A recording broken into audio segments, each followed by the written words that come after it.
get traumatized if I have to use Windows for work again. I want to see who's really like hardcore and is going to say I'm working on Linux. Nope. We suffer enough how it is. Okay, so let's give another minute and then we'll get started. We're also recording, so if someone actually joins later, then we can do it. We all know then he came late. Yeah. I was here early. In any case, so let's respect the people who are actually joining and the people who actually joined here. And I want to welcome everyone who actually are here on our webinar today. By the way, I have two screens, so don't think that I'm being rude. I'm just looking at both screens at this point. Thanks for joining our basically state of testing webinar. This is a PractiTest series webinar, but it's around the state of testing. And we're going to be basically reviewing some of the questions or some of the answers mostly that we saw on the latest state of testing report that was just released. And for those of you who do not know about the state of testing, then this is a report that actually started when Lalita and myself were trying to find information around testing. When was it? About 9 years ago, 8 years ago. Mm-hmm. And we couldn't find any. And we basically started talking about it, and we came up with the idea to just, hey, if there's no survey, there's no report, let's actually run it. So I'm very happy to say that we're the original state of testing report. Since then, there's a state of agile testing, automation testing, testing in whatever the Netherlands reports. But we actually started, and it's actually pretty cool to have it. And I'm very, very happy to have everyone here. And let's do a little bit of intros, okay? So, oops. Wait, oh, come on, work. So first of all, about the state of test is usually run, well, it is run every year by the guys in practice together with the people from TeaTime with Testers. So just as a short intro, TeaTime with Testers is, I think, yeah, it's actually is it the longest running? I guess so. Magazine? I guess so. So it's been running since 2011. And what I love about TeaTime with Testers is that, Lalit, for some reason, you managed to convince very cool people and very knowledgeable people to write good stuff. And for some weird reason, you also take some of my articles in there. But the fact that it's free and that it has so much information, it's great. So I really recommend to everyone just sign up and get it. There's no real reason not to get it.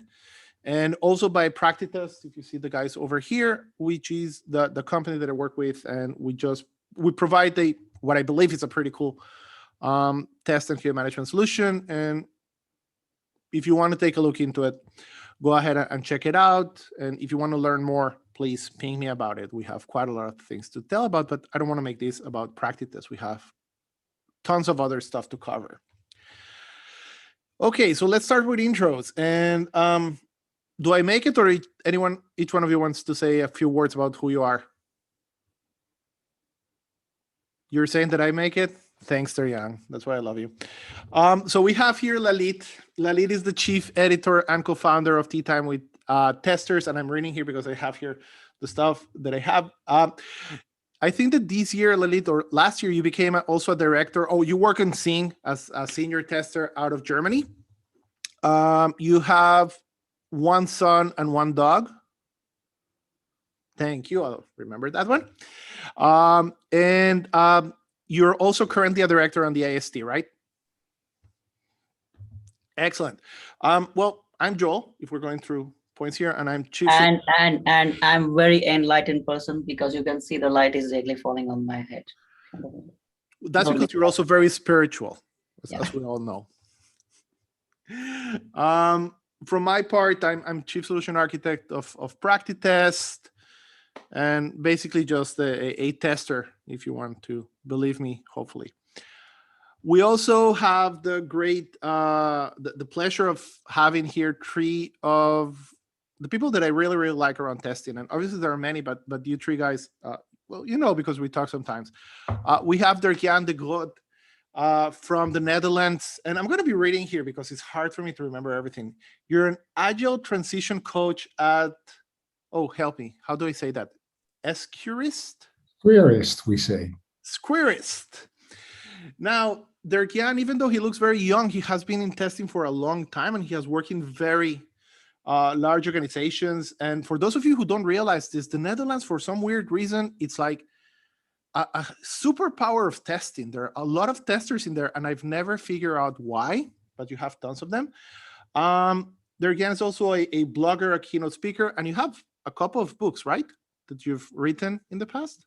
I'm trying to get my 7th or 8th done in June. I like the fact that you're not sure if it's the 7th or 8th. No, I have to think about that. Thank you. And he was the 2014 Eurostar Testing Excellence Award winner. And you can check out his testing thoughts on his blog. Lena Weiberg, or Weiberg? How do you say it? Weiberg. We'll say. In Swedish, it would be Wiberg, but Weiberg would probably work. Okay. So Lena has been in IT since 1999. I think that I started a year before that, but we're very much close in that. And she did one of the things that, again, we don't see quite a lot. You started in development, and then you actually went into testing, which is pretty nice. I started in testing, tried to go to product, and stayed in testing. I liked it more. And well, you've been in tons of organizations, but right now you're actually the engineering manager at Mentimeter, which means that you're also managing developers and testers. Actually, I have no testers at the moment, but I will have one in a couple of months. But I have engineers, I have an SRE lead, I have some DevOps people, and a test lead, I would say, in a few months. And we will talk about that, because there's a question here that I want to raise from the survey about size of testing teams and what does it mean. So that's a pretty cool thing. And last but not least, we have Chris Kenst. For those of you who don't know, he is the original tester Mandalorian. Chris was a Mandalorian when being a Mandalorian was not cool. And if you don't know what I mean, go to kenst.com and see the image that you see there. But other than that, he is the QA engineer manager at Promenade, and you've been in quality since 2006. And other than being, again, a speaker, a blogger, and anything, you're also the current president of the AST. So nicely done, man.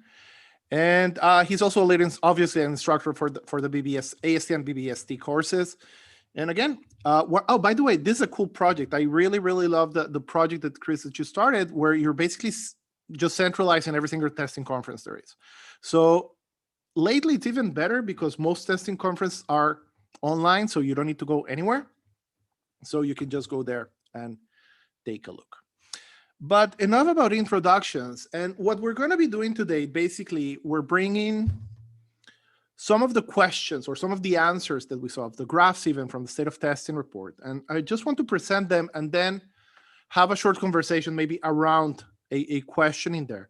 But it's more about a free chat that we want to do. Now, I do encourage people in the audience, participate. If you have questions or thoughts or understandings, just jump in, type it on the chat or on the Q&A, and we'll just take it from ourselves as well. So, and additionally, maybe, Joel, if they have a completely different experience than we conclude from the figures, please stand up and say so, because that's interesting. Yeah, and Derk-Jan meant virtually stand up. You don't need to get up. It's okay. But raise your hand, for example, or write something, and yeah, we'll be delighted, actually, to hear more opinions that only our own. Let's get started, my dear testers. So the first question that for me was kind of interesting, and I will explain it, and I was just talking about it. So we've been asking for a while, how many testers do you have in your team? Okay, and you can see here the answers of 2018, 19, 2020, and 2021.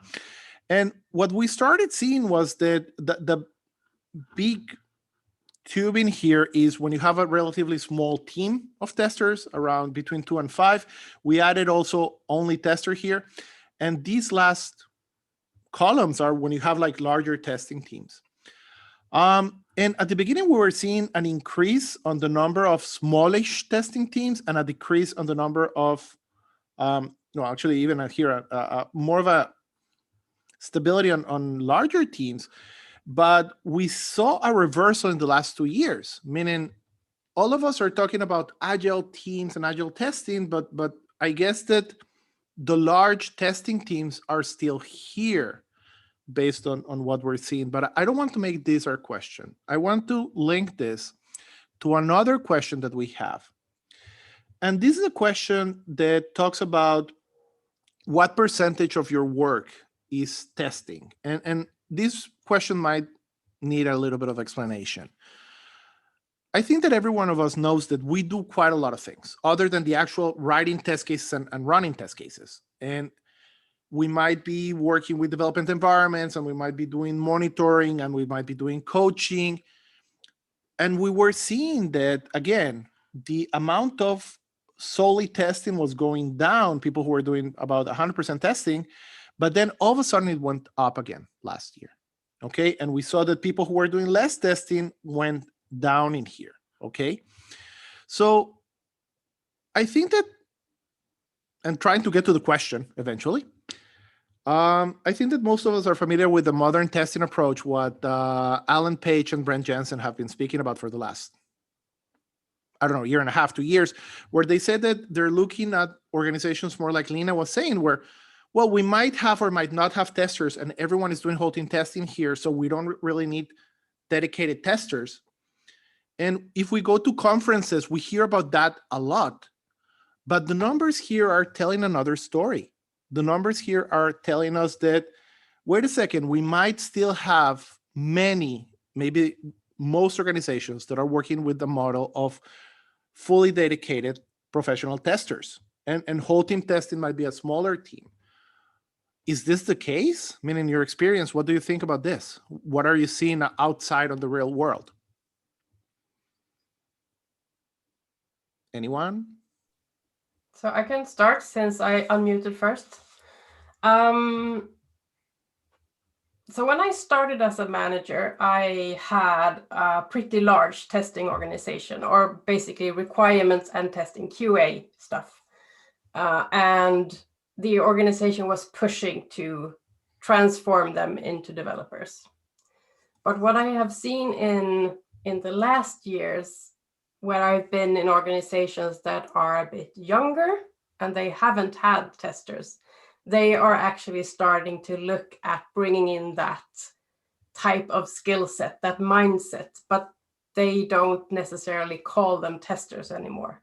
But people who do only testing, but their titles can be almost anything. I have DevOps engineers who basically only do testing.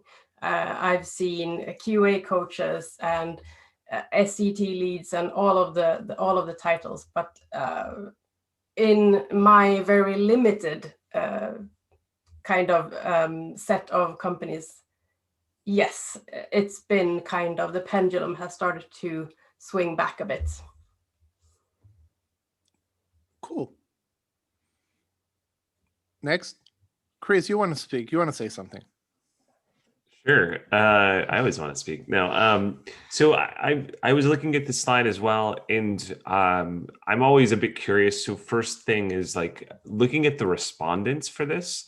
So which I think was on like, what is your current testing position? So most of the people that responded to this seem to be testers and test leads and that kind of thing. Like there's very few SDETs and software engineers and that kind of thing where testing is 100% of your work. So I think it's worth kind of taking with a grain of salt that like there was an increase in the amount of people that like have shifted to doing like most of their time on testing work, right?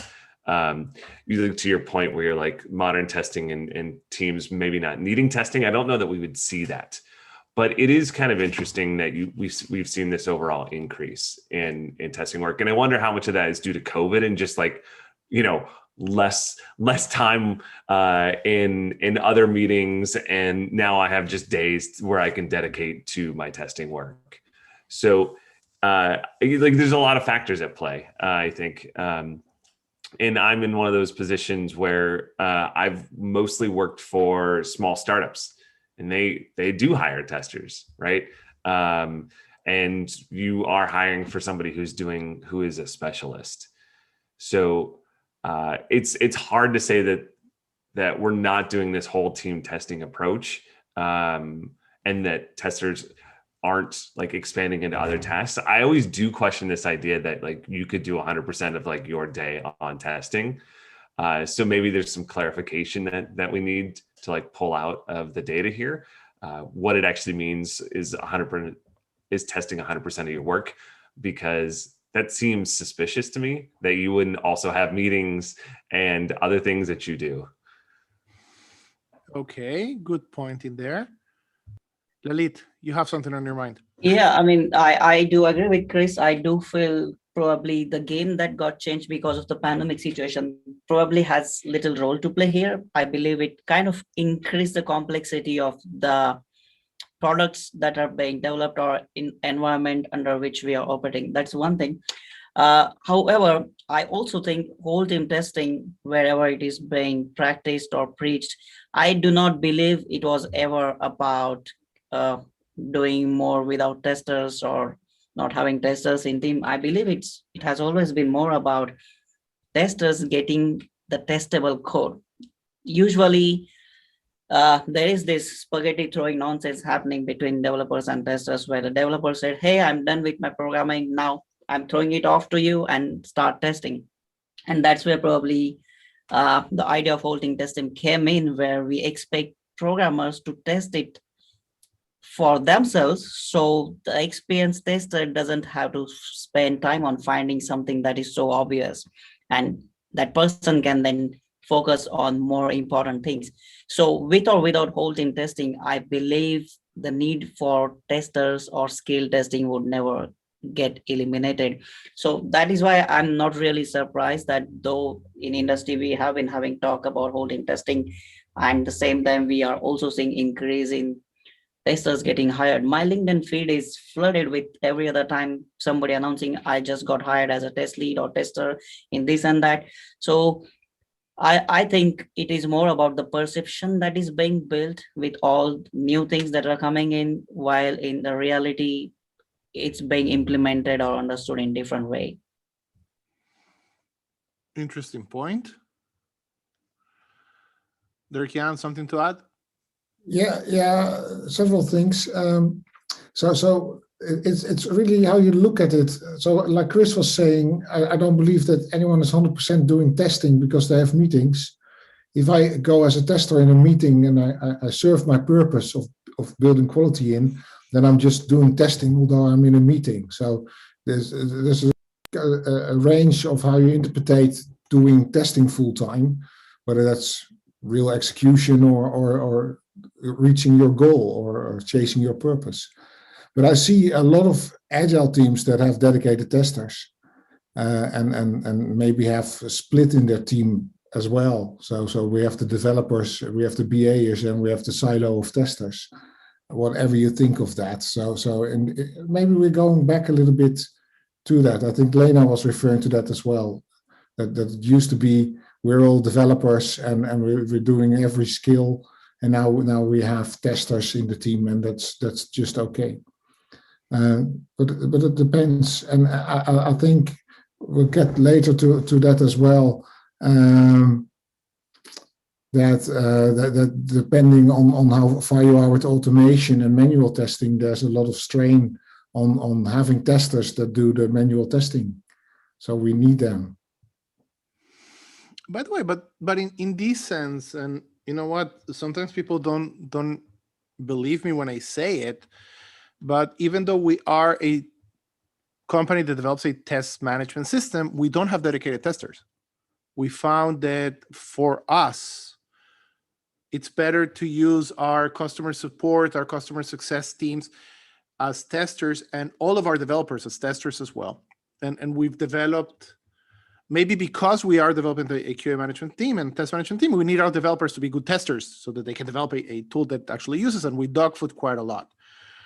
But on the other hand, I do see a lot of organizations, obviously if they take us, and those are organizations that I work with, that they do have a lot of dedicated testers. And there again, what you were saying actually makes a lot of sense. We are seeing embedded testers who are not afraid to say, I am a tester, and that's what I do. And maybe some developers will help, but sometimes, but my whole job is to test. Okay, by the way, the fact of the 100% or not, I think that at least in my perspective, if I am on a meeting with my tester's hat, then I'm testing. Shift left testing if you want, whatever. But it goes into that.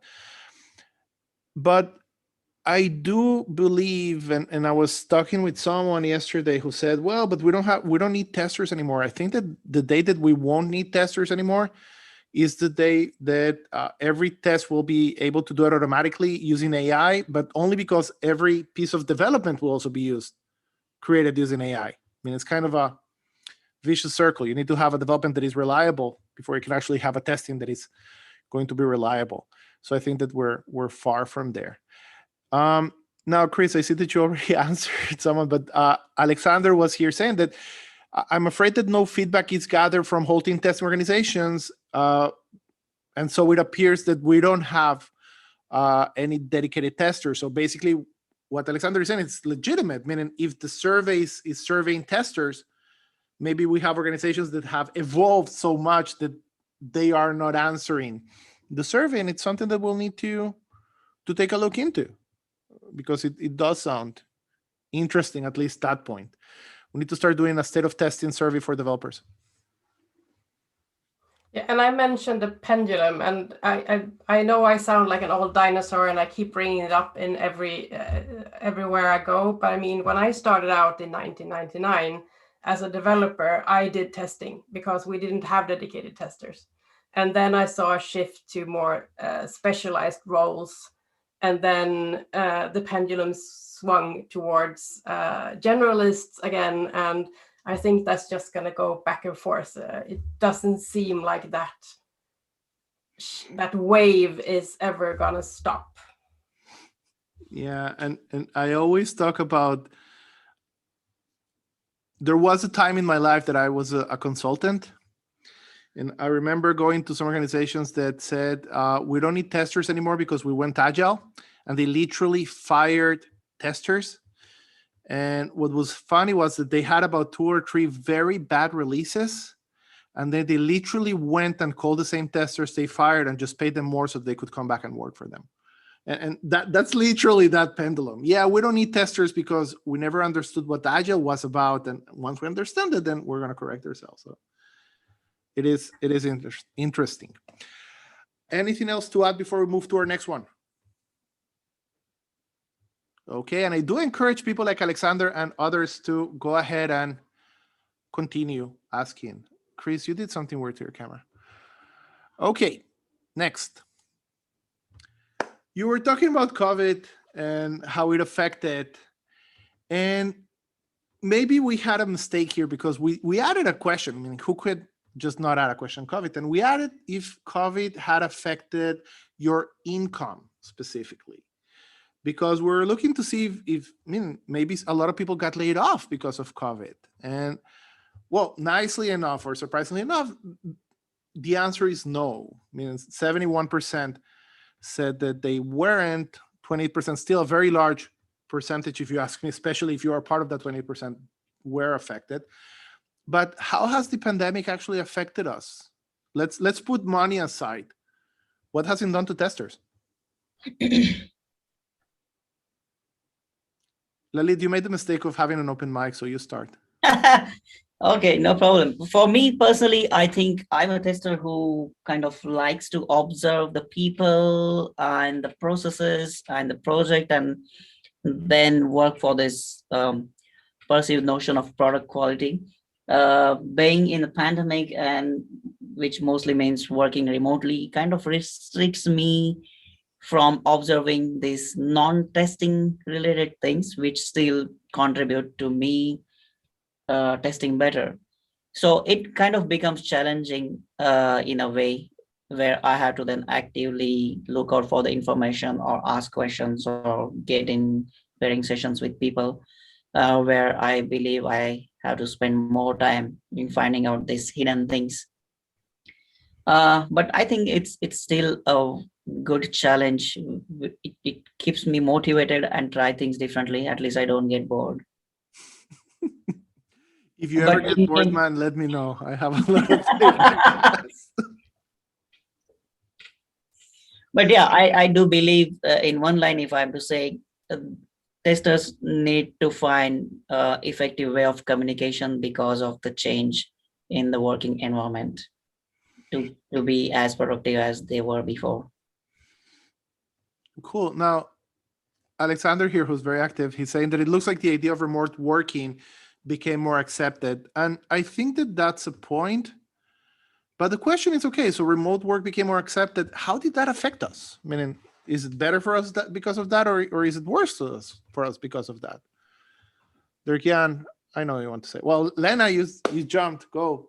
I forced myself over before Chris here, before I forget it. So one of the things that I found really interesting with the shift to remote is the fact that suddenly people had to be clear in their communication, because communication couldn't happen while drinking a cup of coffee at the coffee machine.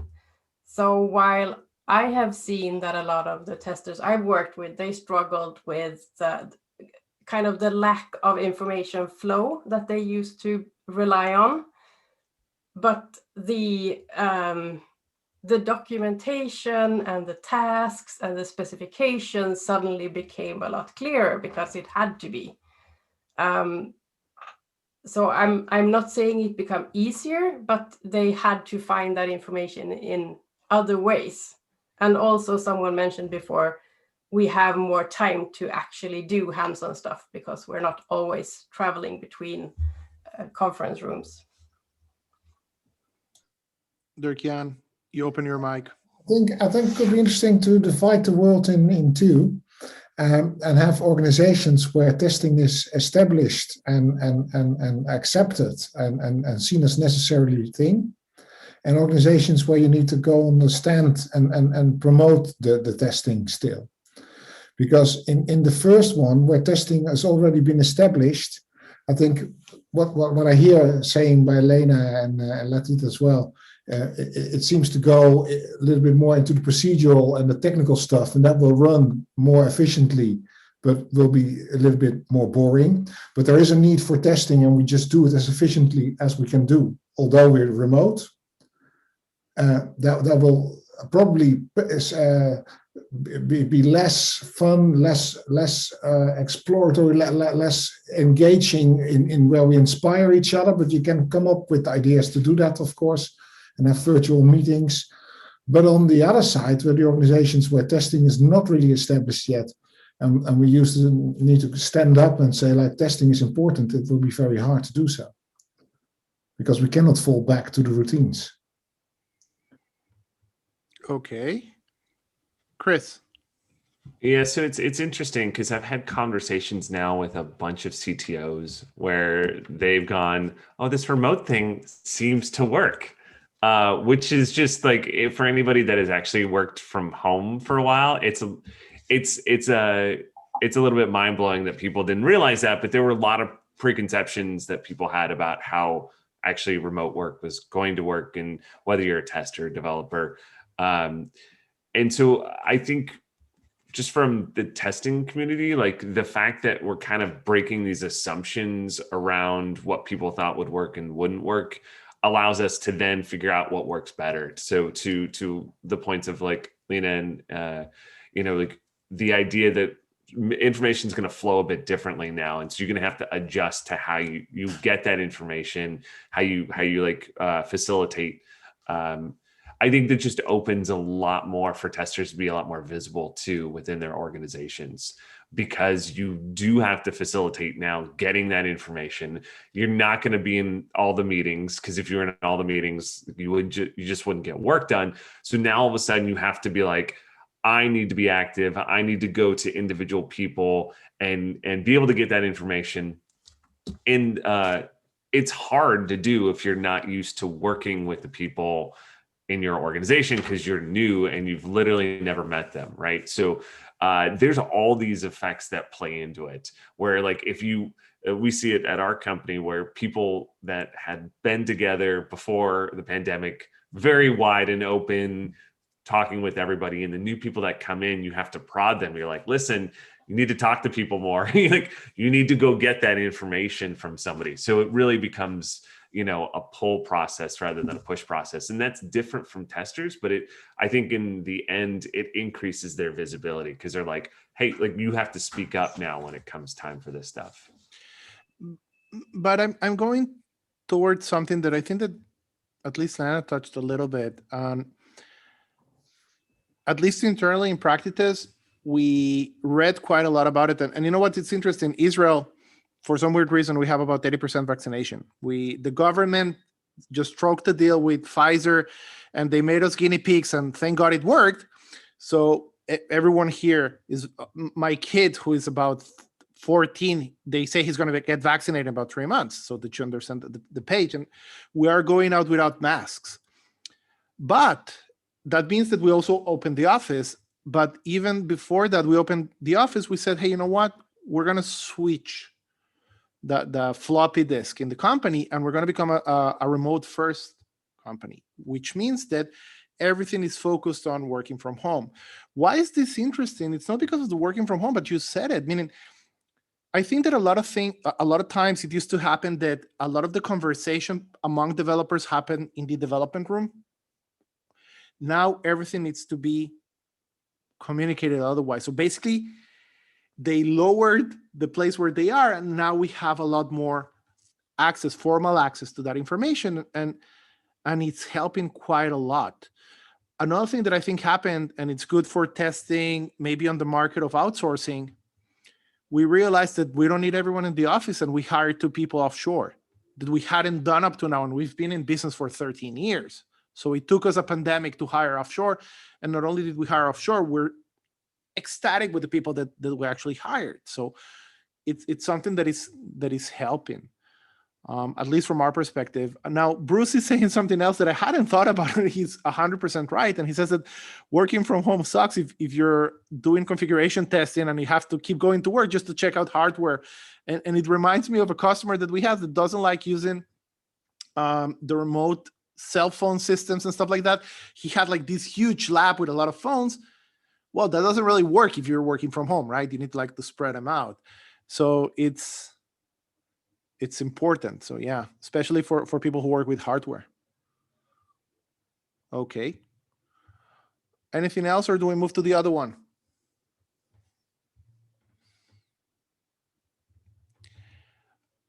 I was talking earlier today with a member of my team, and I was saying that some of the questions that I like the most on the state of testing are the open questions. Now, it's harder to review them because people just type and speak, but you get a lot of insights that you cannot get when you have a multiple selection question. And one of the questions that we're asking all the time is, as a manager, what are the skills that you're looking for in testing jobs? And we always get interesting stuff like, you know what, well, keyword-driven tests have been added as a requirement skill, or, well, communication is always the top one.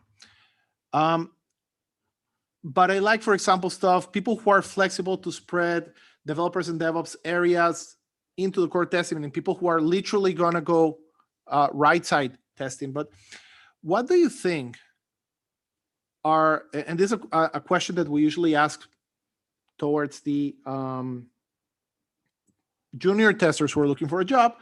First of all, what are the skill sets that you think people are looking for today as managers? And Chris, I know that you actually wrote a blog post about your experience hiring one person, but more importantly, how is it going to change in the future? Meaning, for the person who's right now thinking about becoming a tester, what do they need to start working on for later on?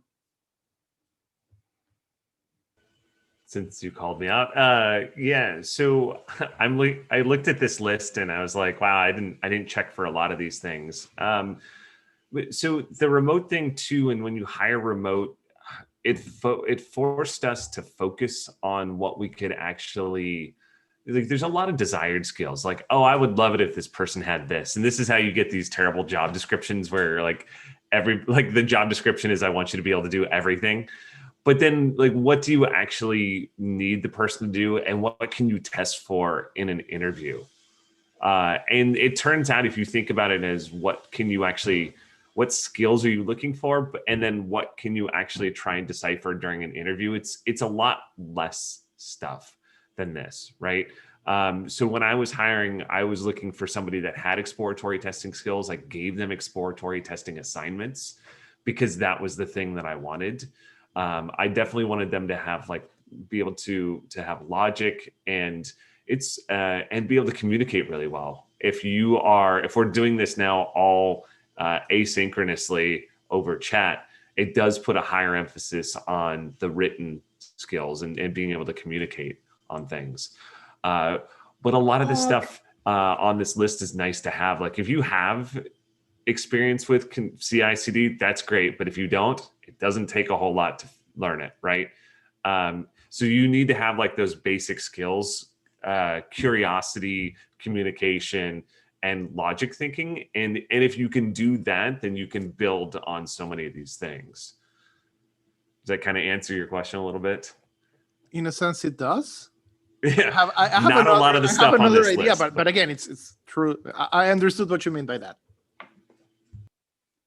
And you were focusing a lot on what you can measure during the interview process, obviously.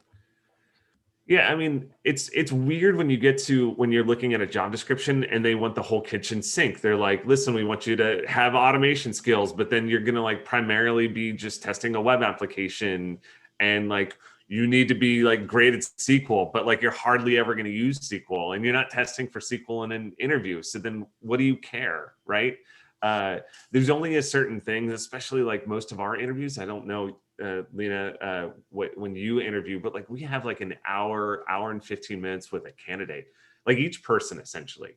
And we give people typically you interview with 2 or 3 people at a time. So you have in an hour interview, you're only asking questions for 45 minutes, right? So what can you learn about somebody in a somewhat empirical way, or even just through conversations that you can then match up with the things that you are hiring for? And it turns out it's very little things. May I comment? Because these are skills that you're looking for. If I'm hiring, I'm looking for attitude and mission. So so these are things are all good to have for sure. But if I would make a selection and check whether somebody would fit, I would try to find somebody whose mission, his personal drive, his intrinsic motivation aligns with what I think that the tester should do in my organization. And how do you know that? Give you an example. Well, it's about the position that the tester has. We had the discussion about the dedicated tester in the team, that kind of stuff. How do you position testing and quality in your development process? And what is the tester going to contribute to that? You can have a discussion about that. And the problem that I have with this question is that it seems to go down on individual skills. So you have somebody who knows how to do exploratory testing. So what? You know somebody who knows some security. So what? How are you going to empower that person in the context of your organization or your development team, so that you actually make an impact as a whole? So that's what I would like to discuss. But that wasn't on the questionnaire, I think. You were a couple of years ago, but I'm not going to hold that against you. I mean, there was no question about that, I think. But don't get me started. I can check it out. Lalit, Lena, your thoughts? So depending on the position I'm interviewing a candidate for, I look for different things. For example, if I'm hiring somebody junior without much experience itself, I look for these basic skills and attitude, or more like a personality traits, whether they are curious, whether they are willing to learn new things, how fast they are in learning and grabbing things faster, the ability to adapt in different environments and things like that. For senior roles, I try to look for if the person knows what they are talking about. It's perfectly fine for me if they do not know something that they claim to know or that we need in a position, but I prefer hiring someone who has learned from their experience. And my interview with senior people is mostly about talking about their experiences, what they learn, what biases they have formed, or what lessons they have learned, and how they handle different situations at different time. And that pretty much gives me the clue of if the person is right fit or not. Okay, good point. Lena? Yeah, so my neighbor is apparently drilling in metal, so I apologize for any noise. But every time I read these reports, and I have been using it in like trainings and workshops for a lot of years, I always am amazed at the fact that testers tend to be some sort of super people, because we are looking for someone who knows a bit about everything. But actually, when I am recruiting, if people have gotten as far as an interview, what I'm looking for is the ability to build relationships and the ability to explain their thought process. So if they are giving a problem that they haven't solved before, can they explain to me how they would go about figuring out how to do that? And I realized when I was listening to everyone else that that's probably what I look for in every role I search for. And then I just add other parts to it because I think I ask the same-ish questions to engineers and testers, and I'm looking for the same type of person, just solving different problems. Okay, just to add to what you're, oh, go ahead, Chris. I was going to say, it's really interesting just across the panel, like we basically all emphasize the soft skills and like being able to like think about something and understand what's going on. And like there's going to be context with what you're hiring. If you're hiring an automation engineer, they need to be able to write some code, or a developer obviously needs to be able to program extremely well, right? And write SQL queries, but there's a consensus across the board that like you're trying to find somebody who thinks a certain way or can definitely communicate their experiences to you, so that you can then further ask them questions and then see if they're going to be a fit. And I agree with that, because I think that communication skills at the end of the day, and communication, the broader perspective, not only can you communicate what you're thinking, but can you grasp from a conversation from someone else? And so that's why that interview, I think that I can talk and explain myself, whether the person can actually understand me. That's also comes a long way. But I actually stole something from a friend, and we were thinking about the fact that, at least for me, testing is a technical skill. Okay, I'm not sure if you're gonna need to write code or automation, or simply just go over log files and do something. But I think that you need to have a little bit of the technical skill. And my problem was always, how do you measure that? So I started doing something. And during my conversation, I asked people if they're technical in a sense. And then you ask, for example, are you experienced with REST APIs? Or have you written any script in any language? Or I try to measure if they tell me, well, yeah, I've done this and this and this, or this and this. And for example, if they tell me, well, yeah, I know a little bit about REST APIs, then I go and say, hey, do you know Postman? And if someone has worked with REST APIs, they know Postman. And I say, okay, so this is an API documentation. I want you send me by tomorrow morning a script that does this and this using Postman. And if they tell me that they know how to write Perl scripts, and I say, okay, this is a log file, show me a script that will do this and this and this. But I do try to give them this task and limit them on time. Now, here's the catch. It happened more than once, more than twice, and more than 3 times that someone sent me the day after something.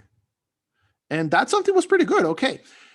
But then it's when you actually go and grab the phone and say, okay, can you explain to me Drive me through what you did. And that's when you know if that person actually has a girlfriend or a boyfriend who's a good coder and actually did it for them, or if they did it themselves.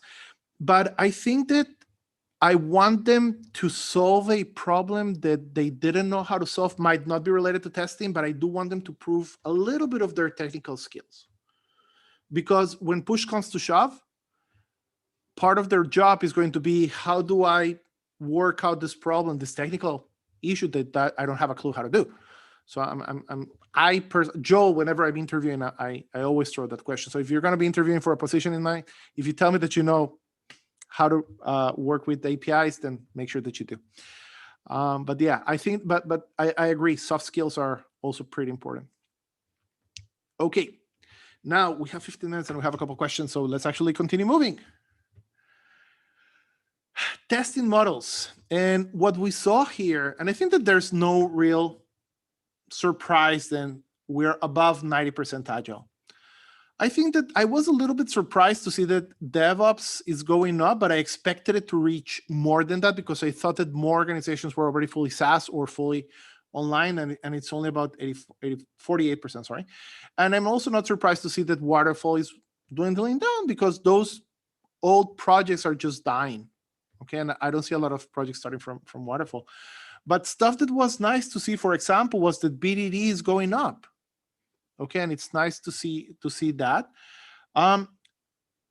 What do you think are going to be the development or testing models or testing approaches? Because if you notice here, we're mixing a lot of things that don't really mix. I mean, we're mixing Agile with modern testing or BDD together with waterfall. I mean, you could be using a mixture of all of them, but what approach is going to be the one that is going to be taken care of in the next 2 to 5 years, in your opinion? Yeah, I seem to be surprised that things like BDD and TDD are going really slow. Remember, this is also for outside of the Netherlands. Yeah, so making your point? Maybe the Netherlands are more advanced on TDD and BDD. No, I'm not claiming that. But I was having a discussion about TDD, and since it's if you go in the scaling agile and the safe, it's just put down as a generic accepted solution that we should all adopt. And if you look at that, I had a discussion with Joel Silberfeld on that, and he said, well, actually, there are very little organizations that really adopt that, and I've seen it in teams, but I haven't seen it being used very widely. So there's some tension between what we think is good practices and the measure in which we're able to actually adopt them as an organization. Well, I think that here you're going on another approach, because even when we were all young and beautiful and we were all working waterfall, we were not working strict waterfall. No. Because there's always like the textbook description, and then you go a little bit to the left or a little bit to the right, or a lot to the left and a lot to the right. So meaning everyone is working agile, but I'm working agile, but we test on the next sprint. We're working agile, but developers are actually the testing. So we're trying to work agile, but I'm going here on another approach. I'm trying to think outside the box. How is this going to be different? Meaning, I think that 10 years ago, someone would explain to me that we're working DevOps and we are literally releasing new features twice a day. And I would have gone like, and when do you test? How do you test? Because the difference was that it's not that we're shifting waterfall slower, we are modifying the way that we actually work, and technology is allowing us to do that. Where are we heading with that?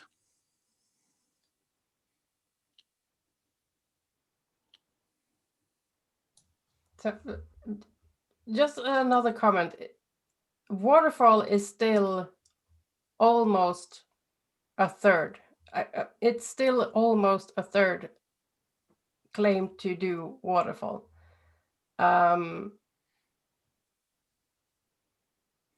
that could, of course, be because people don't think that we're working agile is really agile, because they think we are actually doing waterfall.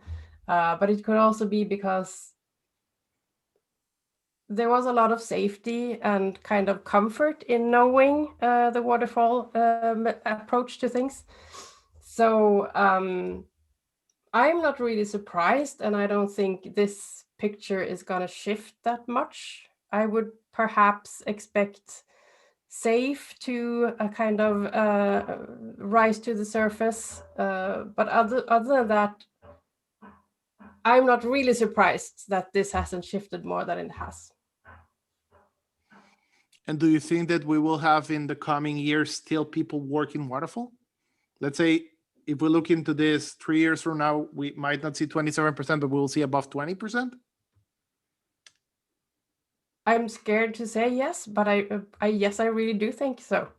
I think that until that generation has gone into pension, we're going to see it. You were about to say died away, but okay. Yes.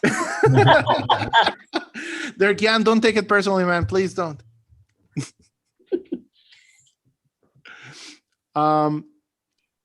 Any other comments? Lalit, you wanted to say something? I have always been very skeptical about this particular topic whenever we discuss our survey findings, because a lot of it really depends on how people identified themselves to be following. It could be very well that some teams are just writing cucumber tests for the automation and they are calling themselves BDD, but it's not.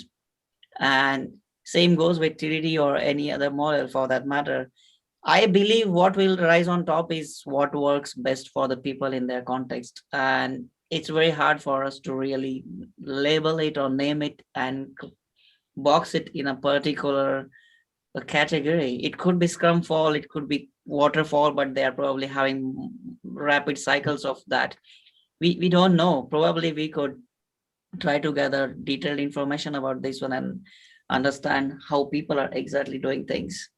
But honestly, I find this too broad to conclude in a very concrete way. I like that a lot because especially with techniques or methods that are fashionable, people tend to adopt it very quickly.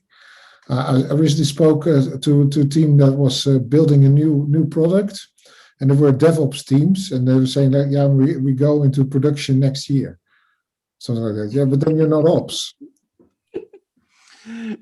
Yeah, I like it when you have like Agile teams and DevOps teams, but the DevOps teams are only managing the code that it's being sent by someone else. And just well, for the sake of buzzword, though, maybe there will be test ops or AI ops in future, just as something that is bought by industry and very well marketed. But honestly, that wouldn't much tell me or make me happy. So yeah, it is what it is. Dear God, I won't be happy when SAFe shows up. Yeah, I'm expecting it to, but I won't be happy. The other thing that, like, looking at this list, and especially with DevOps, and DevOps makes sense that it's growing, at least I guess in terms of, you know, automating more things. One of the things that I look at, my camera does that, just ignore it. So one of the things that I was kind of interested in looking at is and especially like as we're talking with DevOps and Accelerate and even looking at like high performing, like if we were to kind of recast this in the context of like high performing teams and what do they do, like it may be that high performing teams tend to do TDD, but most teams aren't high performing, right? To Lalit's point, like I think most people just like slap a BDD framework onto some automation and they say they're doing BDD. The thing that I would like to see here, and it kind of fits with modern testing principles, is just that is your automation maintained by your devs or is it maintained by your testers, right? I think that would be an interesting thing, a model to kind of follow going further, right? So like, it's great that things are maybe more agile-like and less waterfall-ish, and it's fine that people think they know what BDD isn't. But I think the more concrete stuff that you can get, where like, is your you know, automation code owned by your developers or owned by your testers, that's something that I would love to see the progress on over time. So Chris, interesting what you're saying, because that triggers me back to the skills discussion that we had. And so in the interview, we should assess not only technical skills, but understanding the true essence of what things like BDD and TDD stand for. So it's not knowing a tool or writing a script. It's knowing what it is and how it fits in the development practices. I have very low expectations that most people know what that stuff is, just having interviewed a lot of people. But like, it's unfortunate, but that's just kind of how it is, right? A lot of the stuff's not taught at universities or in courses. But I would love to see more of the more nitty gritty stuff, I guess, like more specific things. I think would be more helpful than saying like, if 92% of teams are reporting something agile like, you're like, oh, okay, has it lost its usefulness now? Like, let's dig a little bit deeper. And I think that it's not that it's lost its usefulness, but it just became a cliche in a sense. Mm-hmm. Everyone is doing it because you feel right. If you don't, you start a new project and you don't call it agile, then okay, am I still driving that car from the 90s? And well, it's not that convertible. Okay, and Alexander is saying something. I believe that the trend is to have automation engineers instead of testers. We don't have a lot of time with that, but that is something that, apropos what you were saying, Chris, I am seeing a lot of organizations where you have this third team that are the automation infrastructure engineers, usually they're called. But again, we have another question or two, and I do want to try to go into them. We have two actually, and one is for Derk-Jan, so we're going to do this quickly, and then we're going to do the last one. This one is about technologies, and it's just a curiosity here. So a lot of people are talking about IoT, obviously, and microservices and machine learning, but I was surprised to see, for example, RPA. I'm an industrial engineer, so I know what that is, but I was like, oh, people are actually talking about that. What else is coming? Meaning, which areas do you think that we're going to see more and more?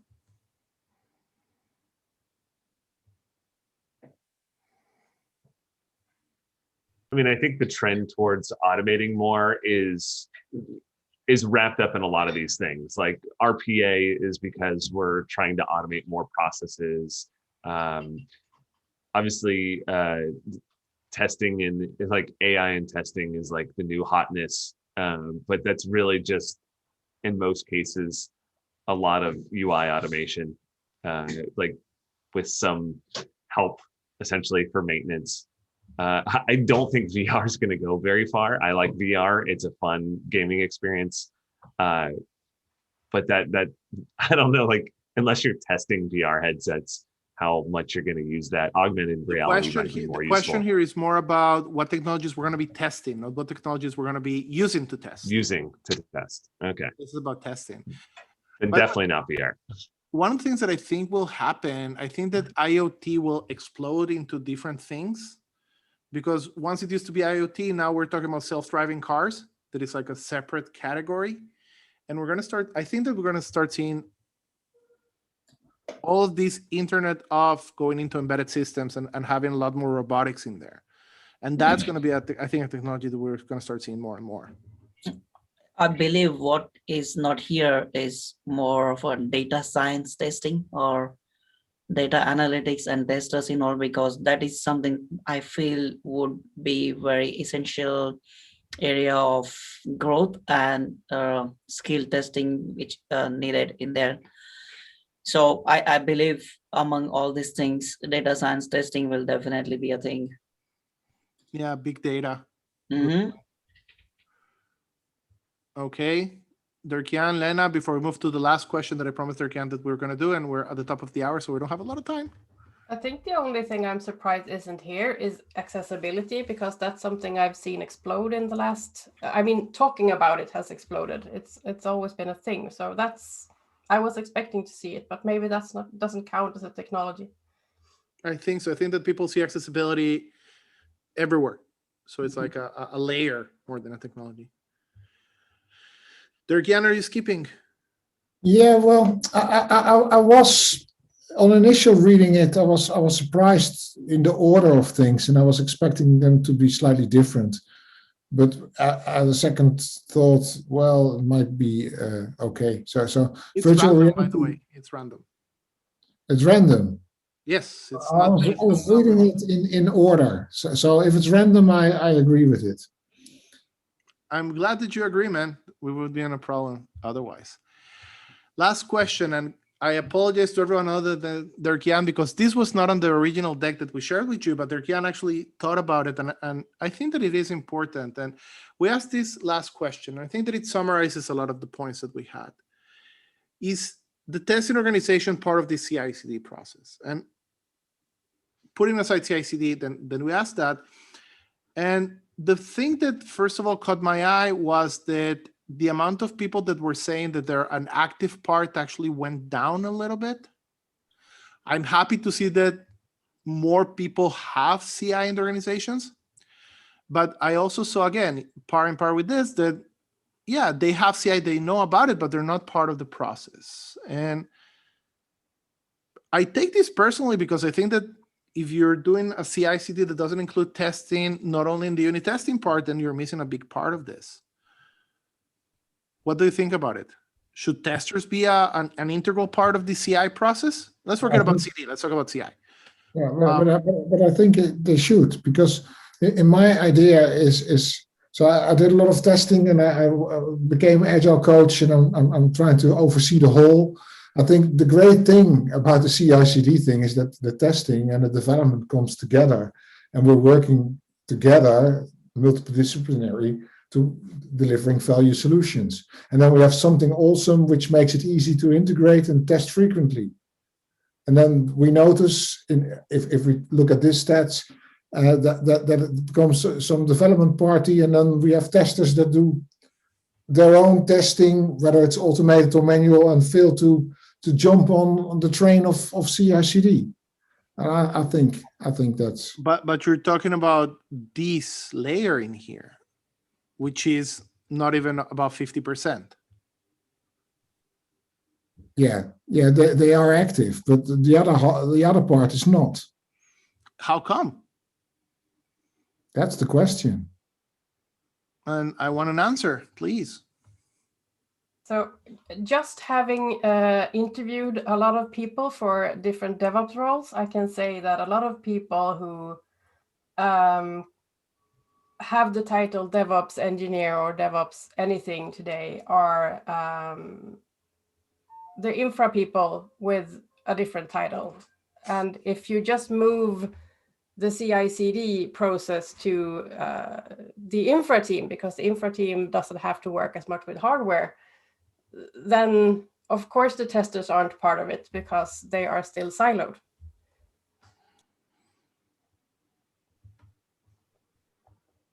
Lalit, Chris? Go ahead, Lily. Go ahead, Chris. No problem. So I struggle with this question because in some of the way that it's worded, is a testing org part of the CI process? No, because it's an automated process. No, but meaning, so you have your Jenkins here. The way that I see it is, so you have your Jenkins or your Circle. Nobody uses Jenkins. Come on. Yeah, no one. I use Circle, man. I love it. But in any case, you have your Jenkins or your Circle, and you're building your job in here. Are we even part of that? Do we know what's going on in there? Meaning the build failed. Is it telling us something? Are people running, I don't know, a subset of our functional on that CI? Or you're not part of it? Come on, go and run your test wherever you want. So in my experience, it's been for testers and developers, the CI process is a bit of a black box.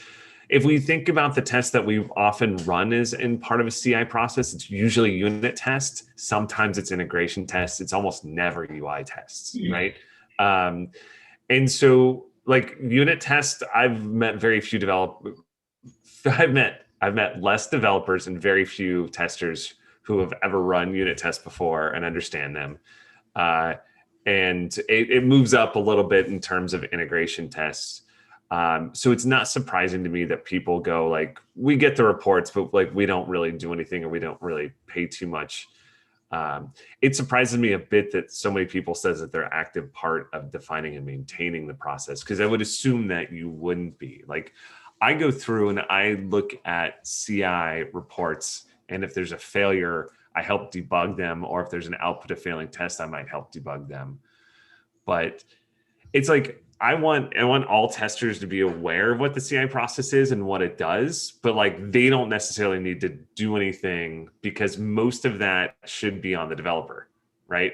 You develop failing tests in a CI pipeline, like the developer needs to address that because they probably checked in something that broke something, right? It's like you want people to have an idea of what it is and what it's doing and how it's helping them, but they don't necessarily need to be committing anything or changing anything. Okay, other opinions? I would say it's very beneficial for testers if they are involved in CI/CD. CI/CD and the way it gets configured has a tremendous power to make testers and developers' life beautiful or painful. And if you know your way around how to go about it, then you can certainly make things possible for you. There are lots of things, like if you're spending half of your testing time, or let's say 80% of time, only in making your pipeline green for sake of it, then it's such a time wasted. But as a tester, if you can contribute to the way you're configuring your CI, or if you can configure your own jobs which are independent from your platform collective rules and regulations, then you can still do things that are beneficial for you. But if you do not have the understanding and experience of it, then you have high reliance and dependency on the team which is looking after it, which kind of handicaps you from making progress or doing what is good for your team. So knowing it would certainly be helpful, in my opinion. I think any test that's vital is not included in the CI/CD pipeline should be an annoyance. So I'm not saying that it's feasible and achievable to change that in a day, but I would seek the attitude that I have great tests, they're important, and they're not included in the CI/CD pipeline, and it upsets me professionally. Yes, I share that concern with you, Dirk. And again, we don't have a lot of time. I would love to speak about that, but my sentence to add in here is that at least internally, I fought and managed to actually make sure that the pipeline wouldn't only show green or red, but to count unit tests in CI/CD as any type of automation test. Now, there's a problem of dimensions because we literally have thousands of unit tests where we have tens or hundreds of functional tests. By the way, Chris, in this sense, we run mostly API tests because, yeah, functional just takes too much. API are a good compromise, but yeah, I do think that we should be a little bit more on that, and I should think that black box, at least we should try to fight a little bit against it. Now, we don't have a lot of time. We actually overran by 10 minutes. And I wanted to, first of all, thank everyone for being here. And Lalit, Derk-Jan, Lena, and Chris, really thanks for your points. If any of you wants to just say something about what Anton wrote on the Q&A and during your last words, and he was writing here that, what do you think about moving from tester position to developer position? Is it worth it? Because I'm trying to do this transition right now. Go ahead and answer. But again, in my putting this aside, thank you very much from being here. Last words from any of you. Yes, it would be worth it if that is something that you find interesting. If it's something you do against your will because someone forcing you, no, it's not worth it. Okay. That was for Anton, I guess. Yes. Yeah. Okay. Anyone else? Something else for Anton in this case?